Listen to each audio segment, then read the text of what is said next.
Hello and welcome to the Croatia wine trip part 2. Before I get into the wine part, Croatia is obviously known for its clear waters, wonderful architecture and nightlife.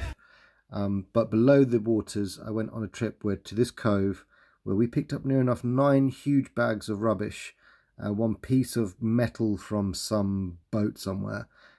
I'd highly recommend to go on this trip. It takes you to smaller islands all around Dubrovnik, and they really help with cleaning up some of the rubbish, and it gives you a great idea of how much is out there. And just, you know, those bags are filled with little bits of plastic as well, so please visit this website. Now on to the wine. So yes, we're at another destination, but like I talked about with the small islands that we'd visited, this was one of those small islands where I came across a particularly interesting wine. It was at a bar on this particular little beach that they had going on here, just as you see in the top right hand corner there. And yeah, it does really help to have an amazing view while you're drinking your wine.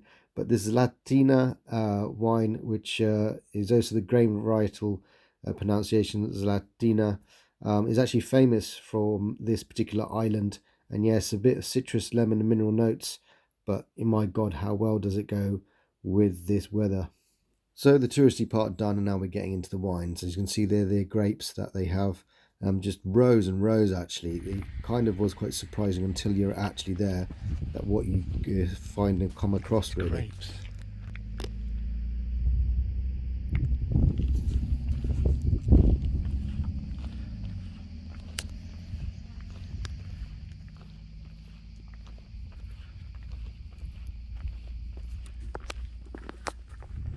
This is my kind of land, isn't it? I think they have quite a few seasons for ripening. I think only speaking to one of the guys in the wine bar, and he was saying like they have, apart from Masion Roland who went to one of the wineries, they did like one season, and it's a very short season that he allows for wine to be made. Wow. So where exactly was I with all these wines around me? Well, I was just outside of Dubrovnik, going over to a completely separate island, one of the more well-known areas, to a winery called Vitis Winery. And as I zoom in here, there you will see Korluka, which is the name of this island. We were going to go over to Albrecht at some point as well, but Vitis was the winery that we were visiting. Well, I should say I was visiting, and it was going to be another winery right next to it as well that I was going to check out as well. So after quite a bit of a walk, in the distance is Vitis, that little sign on that roof there, but next to it was another winery called Popit, which I was going to check out later. But these were the views from inside the winery, really nicely laid out. It was a family run winery, and yeah, there we go. So it was set up and geared for them to have vines growing in this particular climate as best as they could. As I stated before, they have not just one season but 2 or 3 seasons for growing wines. Yeah, it's a beautiful view that they've got from here as well. Sea air coming in helps with cooling the climate for these vines. So next up are the wines. First up we have the Palak Mali, which is their red, and then we have their rosé, which is a blend, and finally one of their reds, which is the Gyrik. So yeah, it was a lovely place to be drinking their wines in a really ideal setting, no doubt.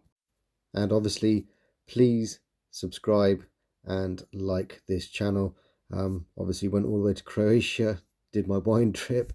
So yeah, thanks. This is quite interesting. It's a little bit on the spritzer side of anything else. I didn't expect that, but it's quite refreshing. I don't know if it's just my mouth, it's got a bit salty, but I did drink water beforehand. It's more like melon, light melon if anything else. Crisp apple, I like green apple on this. Yeah, that spritzer kind of green zinginess to it is slightly overpowering. Like it's a bit spicy on that side, like white pepper spice. It's a bit strange. So this is a rosé.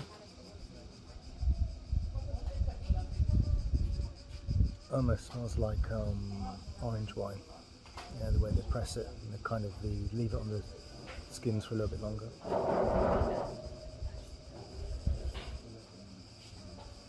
Yeah, kind of.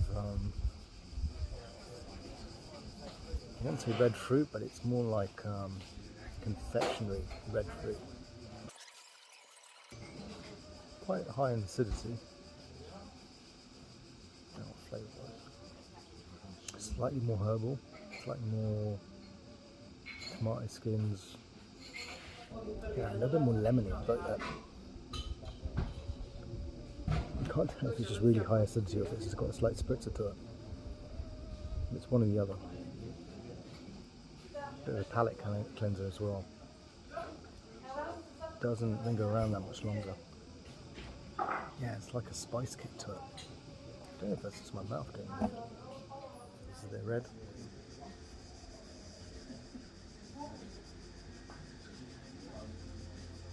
Very deep black cherries. Slightly herbal again, like that licorice herbal. Smoky, bit of tobacco. I think I found that in the other one I was at as well.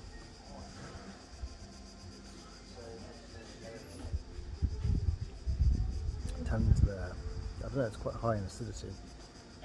Cranberry at breast, cranberries I should say. I think it'd be far more interesting to see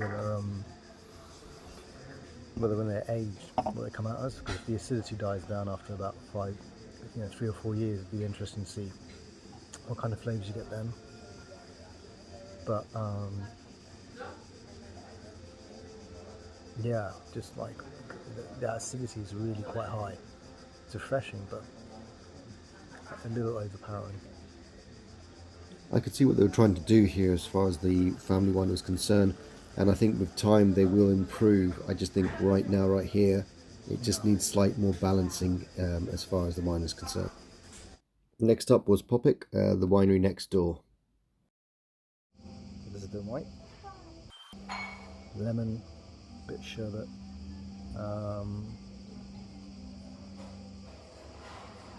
Slightly floral.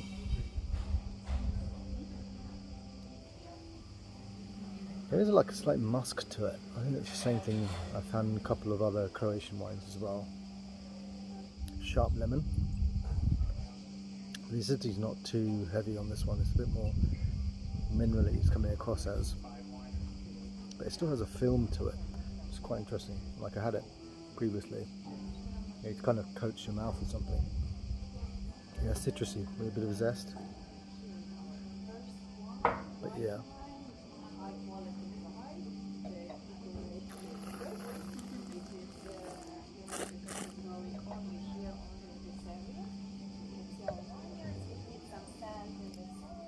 Rosé.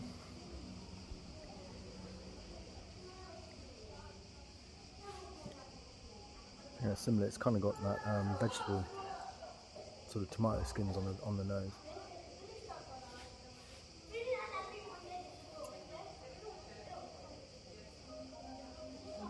Yeah, there's a bit of minerality there, but stretching. Again, there's a filming sensation there. It's slightly high in acidity. There's a bit more grip on this than I expected on a rosé, which I actually don't expect on a rosé at all to be absolutely flavorful. It reminds me of like confectionery red fruit in that kind of jelly belly way. It's a strange thing to say, but I think it's because it coats my mouth when I'm tasting it, and the red fruit doesn't taste like something that's like natural red fruit, so that's why I'm thinking it's more like confectionery. Yeah, just that film that has on the mouth, and then the coating of the mouth with the tannins. So I'm not too sure what's going on here.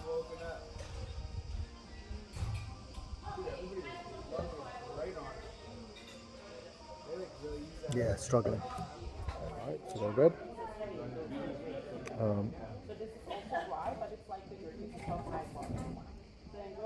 Quite toned down compared to some of the Croatian reds that I've had. There's a slight tobacconness on the nose, not heavy. Even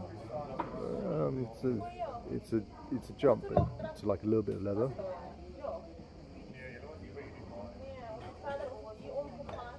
Black cherries, raspberries.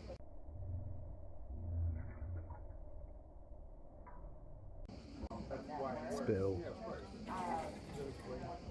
The alcohol's coming through a bit more. Black cherries, tannins are definitely there. Acidity is also there. Actually, quite a lot of acidity actually on this.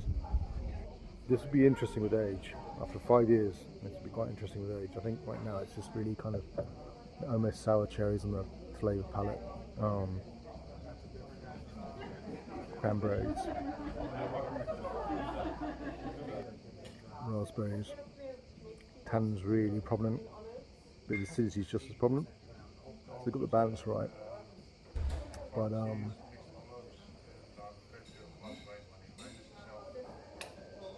yeah, I think it needs more age. I think just the flavour profile on this. If I'd say there's a similarity to me like a Shiraz, but from New World, not Old World. Yeah, just much more sharper. Almost like a Cab Franc actually. It's got that kind of the freshness and the kind of tannins to go along with it, but it's not. I always feel like it maybe needs to be aged in barrel for longer or kept in the bottle for longer. I think kept in the bottle for longer is my opinion, but it's really quite interesting.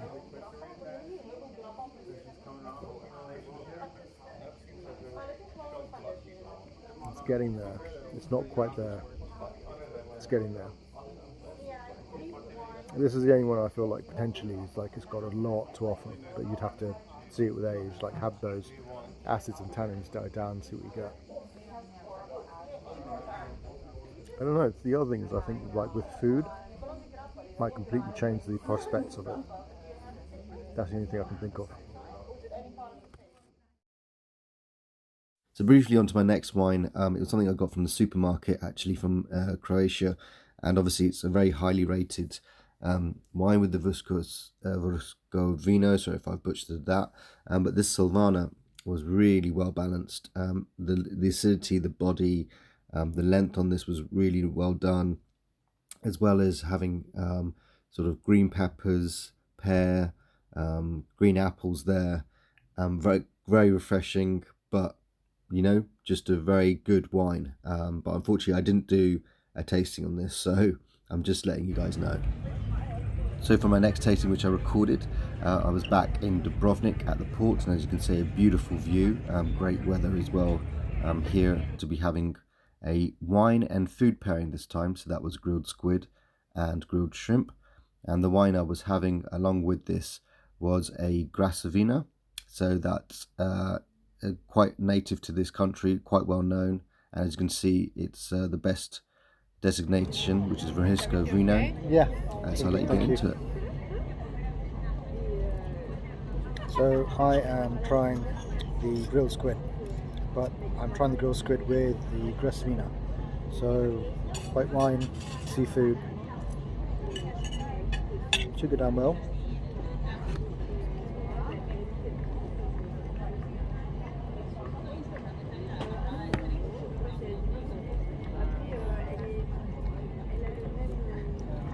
I think the wine accentuates the food more with the wine itself. Quite a light lemoniness, which is what I'm finding with this Grasovina.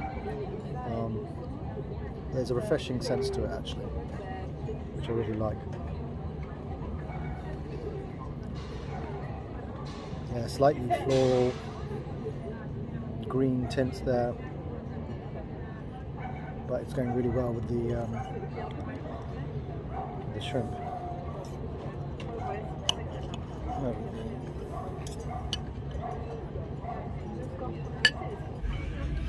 Alright, so I'm all done. I mean, this is picturesque if I've ever seen it. I really like having the wine with this. You know, it's definitely something I recommend. I think the Grasvina, though, I think the wines in Croatia in general that I've been finding across the board is going in the right direction, but it's not really quite there. Like, it is average. Even the top one that I tried recently was just a bit average. So yeah, I mean, we'll see. We'll see what happens in the future, really. I think, yeah, I mean, I might have to try some more top notch, or at least top, you know, identifying wines, sort of in the category of PDO that they have here, which is called, I think it's something Vino Vecchio or something of the sort. Sorry, my pronunciation is probably butchering that completely. But that was the one I tried, which was a Slovana, and I thought that was decent. The balance was right, and I think, to tell you the truth, I think that's the one thing I've been finding, is the balance is not quite there. So it's either too light, too much acidity,